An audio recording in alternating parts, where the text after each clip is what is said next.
You're listening to the Scotiabank Market Points podcast. I'm your host, Greg White.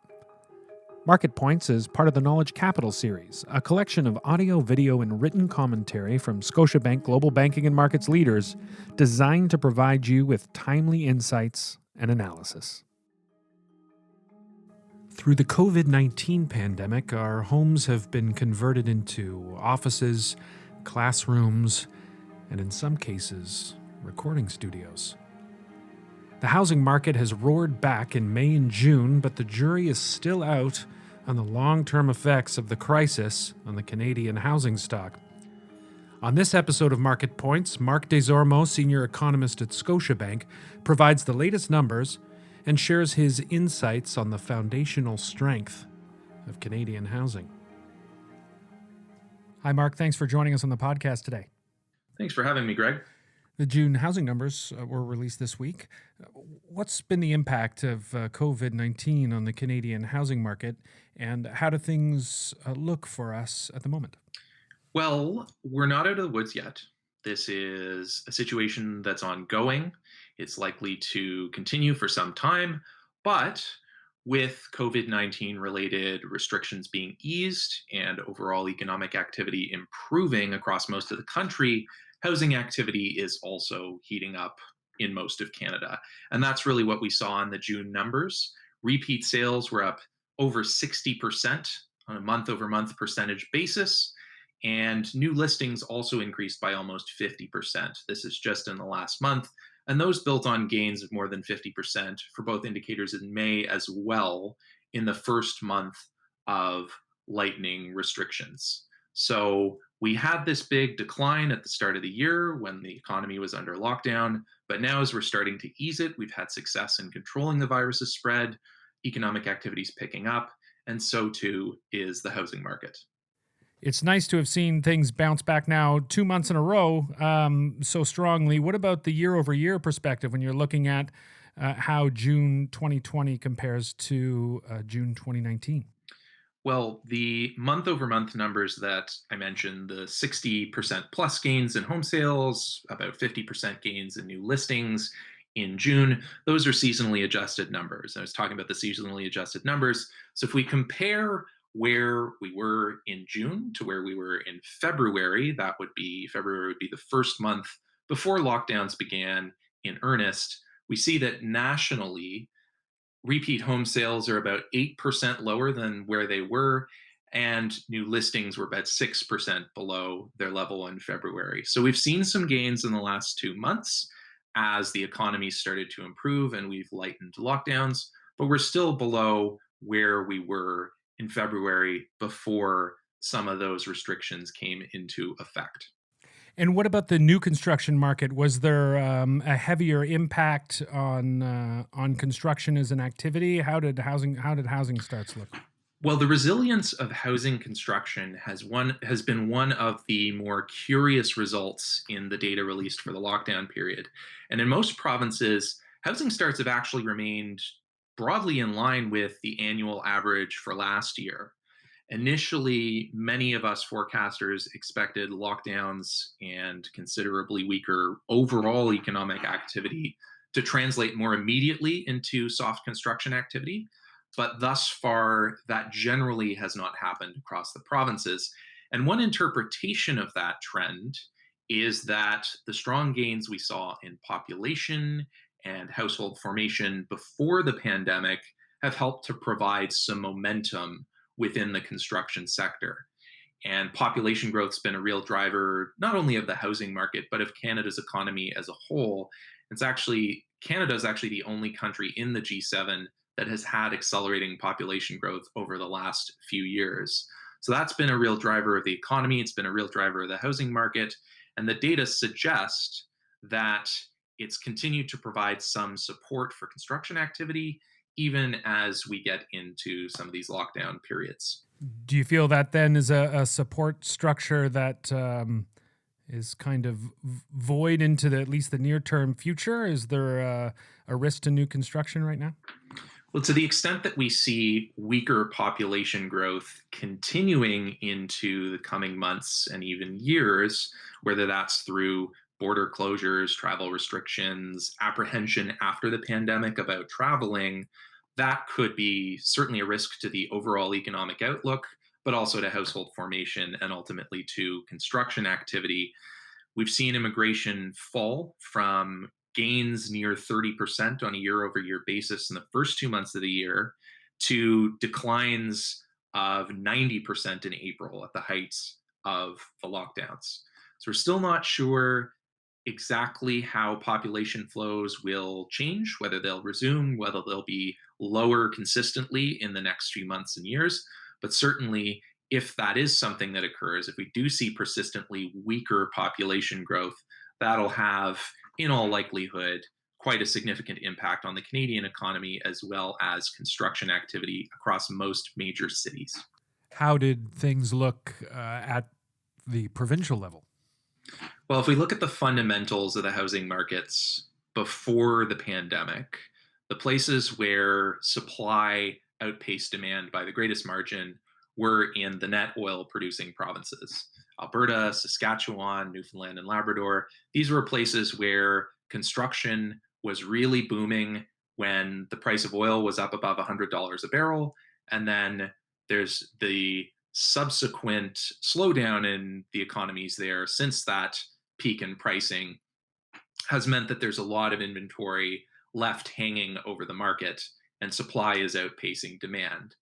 So going beyond the kind of pandemic environment, these are the places where, in all likelihood, the demand will continue to lag supply. There's less potential for pent up demand following the lightening of lockdowns than there is in, say, a place like BC or around Toronto and the Greater Golden Horseshoe agglomeration. In those areas, there's been very strong construction activity, but the strength of demand has been so robust that in fact the markets there are undersupplied for the most part. And in those locations, we could reasonably expect, or I guess I should say, if there is to be pent up demand released that supports sales and pricing, it's more likely to occur in some of these places where the demand was strong before the pandemic. And that would include cities like Toronto, Vancouver, nearby centers. To some extent, Montreal. There had been a lot of growth there before the pandemic as well. Those fundamental conditions are likely something that will impact the strength of the recovery as we start to come out of this period. Turning to the mortgage side of things, how are the conditions looking at the moment with respect to risk on mortgage defaults? Well, the state of the labor market has historically been the best predictor of mortgage delinquency rates, and greater numbers of mortgage defaults, to some extent, are a natural consequence of the kind of unemployment and reduction in hours worked that we've seen over the last several months. The good news is that all three levels of government have moved to offer significant support for homeowners and renters. This includes things like deferrals on housing related payments, delays in tax filing deadlines, wage subsidies, the emergency response benefit to help impacted workers cover costs. And these supports have been significant. Our modeling suggests that the support measures will mitigate the strains caused by the COVID-19 downturn, the impact on the labor market. That result is echoed by work that we've seen produced by the Bank of Canada. The key question really is when and how to start to withdraw that support. And these kinds of payments, the deferrals, those have really helped to cushion the market against COVID-19's fallout. But there will need to be the appropriate timing, the appropriate balance between maintaining fiscal sustainability over the longer run and that support for both homeowners and prospective buyers. So, second wave potential risks still remain, and then of course there's just the threat to the support programs. But you feel that there is economic resiliency here in Canada? Well, the first thing I would say is that mortgage arrears rates come into the crisis at reasonably low, reasonably stable levels. So we're starting this downturn in a fairly solid position, at least relative to history. So that's one good piece of news. Second thing I would say is that in the event of a second wave of the coronavirus that requires some kind of new set of measures to try and contain its spread, we suspect when we look at mitigation efforts that are already underway, some of the learnings we've gotten out of this first wave, the second wave of restrictions, if there are any, is not likely to be quite as severe, quite as harmful to economic growth as this first wave of restrictions was. So, certainly, there's a downside to the economic outlook to the extent that downside risk to the economic outlook, to the extent that there is a second wave that spurs those fresh containment measures, but that's not an inevitability. We come into this in a historically solid position, and all indications at this point are that, or most indications at this point, are that if a second wave does become a reality, it will not be quite as harmful to the labor market and to the overall economy as this first wave has been. So you were talking earlier about the risks of population growth slowing because of immigration slowing, and typically you see a lot of immigration heading towards cities, and then of course all the concerns through COVID about individuals perhaps rethinking a move to the city and looking at the suburbs instead. When you're thinking about the housing market, do you see a fundamental shift happening with respect to cities? Well, it's still early days in this downturn, and so it's still hard to get a grasp of what the longer term trends emerging from this situation will be, especially when we look at the data. And there are a number of potential trends, like the move to greater and greater numbers of people working from home, that we're still monitoring, we're still looking into and studying. Anecdotally, we are hearing stories of more demand for housing in places further away from the city center.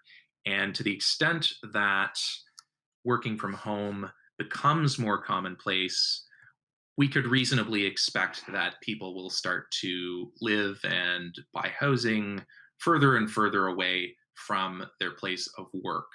I also think it's important, though, when we think about telework, to note that some industries and some regions have more capacity.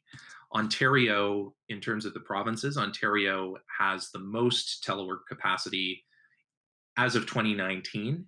There's a Statistics Canada study that was put out last month that said that only just over 40% of Ontario's workforce was capable, had the capacity for telework. So the numbers are fairly low when we look at the industry overall. But then certain industries, services, financial services, professional, scientific, and technical work, the tech sector, these are the industries that you may be looking at telework capacity over 80%, even approaching 90%. So they're the ones that are potentially in a position to benefit relative to others in a work from home environment, versus, say, industries like manufacturing, retail, or healthcare. The other thing to consider in a number of cities is the pre virus conditions, the fundamentals. There were a number of cities grappling with unaffordability challenges. Toronto was one, Vancouver is another. And even before the crisis, we were starting to see buyers moving further afield. If you look at, for instance, intra-provincial migration, so that means people moving from one city within a province to another city within the province, there is some evidence of people moving further away from the city center. In Ontario, for instance, there's evidence that more and more young families are moving even as far as London and Windsor. So not just Hamilton, Burlington, Oakville, even further outside of Toronto to live and to work. So there's a little bit of support for the move away from cities that was in place even before we were dealing with COVID-19. That was Marc Desormeaux, Senior Economist at Scotiabank. You can find more thought-leading content from Scotiabank on our website at gbm.scotiabank.com, and you can also follow us on Twitter at ScotiabankGBM, as well as our LinkedIn showcase page under Scotiabank Global Banking and Markets. Please refer to our legal disclosures on our website. Thanks for listening.